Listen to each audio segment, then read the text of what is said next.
Dulu dia gadis baik, kini hanya kerangka di dasar danau. Jasadnya terendam 41 tahun. Beruntung, jasadnya ditemukan pencari harta karun. Kabar ini pun segera menjadi berita utama. Namun bagi tim CSI, ini kenyataan pahit. Melihat tengkorak kecil di tangannya, Robi tahu ini anak yang malang. Sisa jasadnya diangkat perlahan, lalu ditemukan sepatu putih, sarung tangan, dan sweater merah muda milik seorang gadis. Ellie juga menemukan uang kertas utuh dalam plastik di tong itu. Ternyata uang tersebut terbitan tahun 82, artinya gadis ini telah tenggelam selama 41 tahun. Siapakah sebenarnya anak ini dan siapa pelakunya? Untuk mengungkap identitas gadis itu, Robi meminta bantuan antropolog Heather. Sang ahli memastikan jenis kelaminnya perempuan dan memperkirakan usianya sekitar 8 hingga 10 tahun dari jahitan tengkoraknya. Di ruangan yang tenang, ia mulai menandai bagian penting tengkorak, menggambar garis wajah, lalu mengisinya dengan tanah liat secara teliti. Perlahan-lahan, wajah gadis kecil itu pun berhasil dipulihkan kembali. Disinilah makna dari keahlian yang dipelajari seumur hidup benar-benar terwujud secara nyata pada momen seperti ini. Wajahmu sudah ketemu, tinggal cari namamu. Ada perkembangan di lokasi mayat. Greg melihat zat biru mencurigakan di tepi tong, lalu mengumpulkannya untuk forensik. Saat bersamaan, Fernando menemukan huruf tercetak di area yang dikikis. Ia menyemprot air dan membersihkan lumpur, hingga muncul petunjuk. Ini tong khusus perusahaan tambang garam. Fernando dan Selena segera mendatangi tambang garam aktif itu. Menurut pemiliknya, tong baja cold rolled ini, tong itu dipakai perusahaan tersebut awal 1980-an, tapi karena cuaca dan oksidasi, diganti bahan plastik. Meski tong di TKP buatan mereka, distribusinya luas, sehingga asal pastinya sulit dilacak.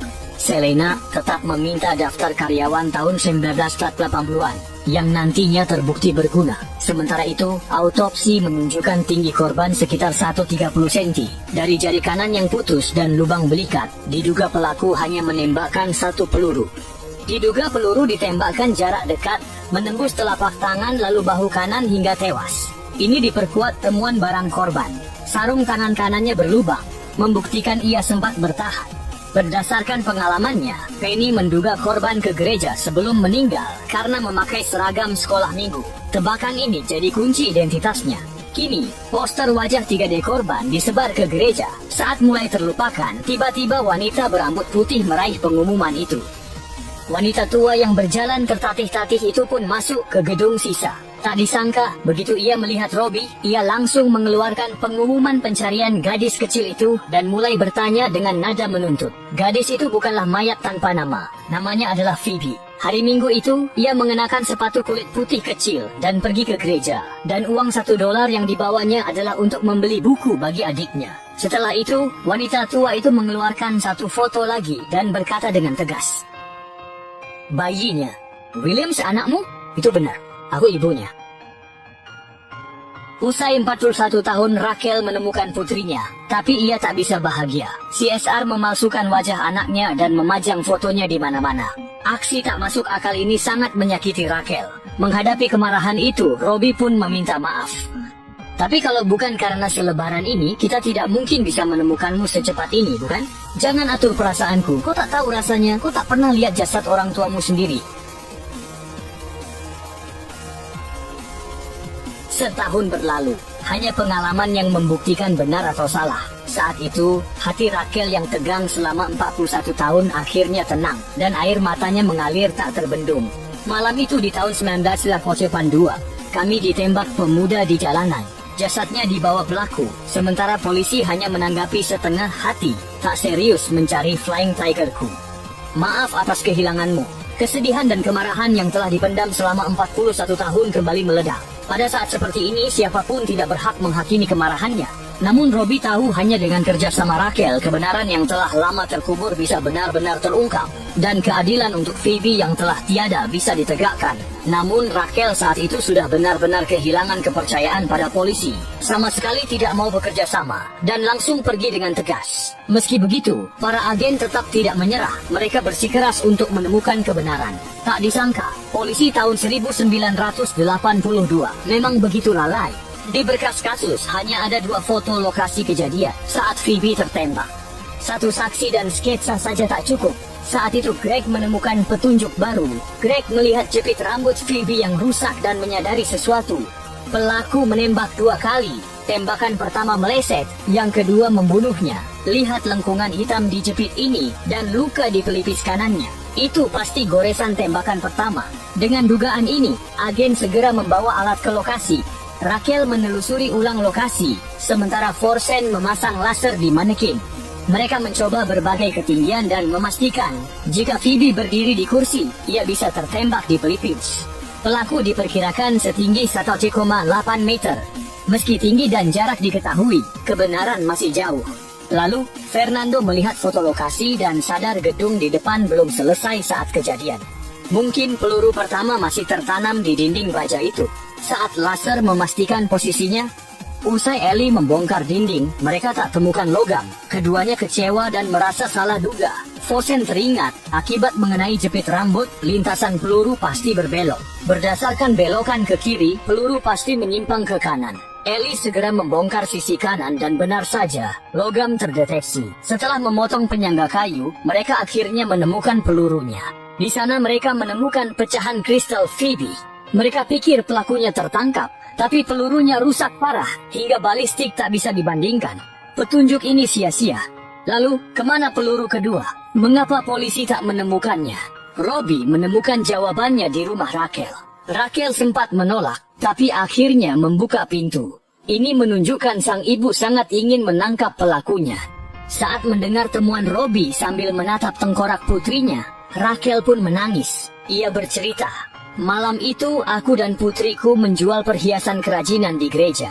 Kami berhasil mengumpulkan banyak dana amal. Namun, saat menunggu mobil, seorang anak nakal mengincar uang itu. Mana mungkin ku biarkan dia merampas uang Tuhan. Aku memarahinya agar dia pergi, tapi tak disangka dia malah menembak. Dan peluru yang tak kalian temukan itu tidak ada di tempat lain." Raquel membuka kerah baju dan menunjukkan bahu kirinya.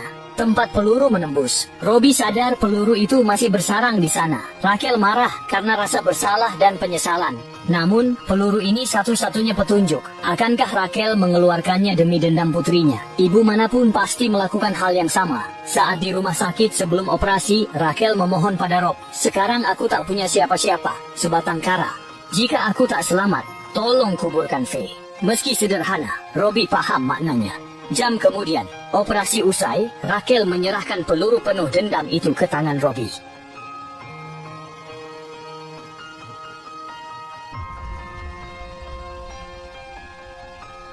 Tanpa Robbie sadari, itu kali terakhir ia melihat Raquel.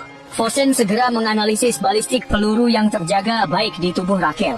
Jenis senjatanya cepat teridentifikasi. Pistol otomatis Colt kaliber 0,45, tipe full metal jacket, dari Remington Rand M9 was, standar pemerintah.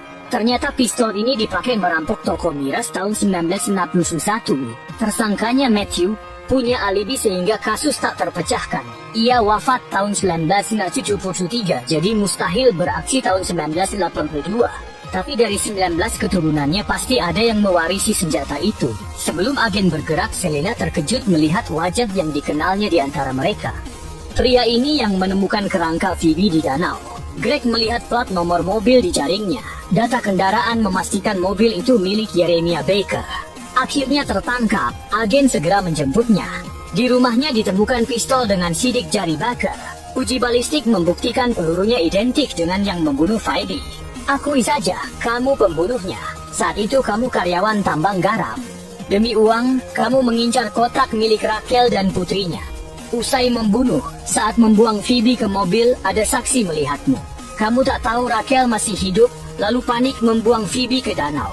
Bertahun-tahun kemudian, air danau Mead surut. Saat ingin hapus bukti di sana, keteledoranmu malah membuatmu muncul di televisi." Usai mendengar Selena, Baker terdiam. Mungkin dia memang menanti saat ini. Robbie pun bergegas ke rumah sakit untuk mengabari Raquel, tapi kasurnya telah kosong. Lewat tatapan perawat, Robbie langsung mengerti segalanya. Robbie menatap sang ibu, mencium keningnya untuk menunjukkan cintanya tak sia-sia. "Kami sudah menangkapnya." Lalu, Brian mewarnai gambar Phoebe dengan coklat tua. Robbie pun menguburkan Phoebe sesuai pesan terakhir Raquel. Percayalah, ibu dan anak yang bertemu di surga ini akan abadi selamanya. Pohon yang sedang tumbuh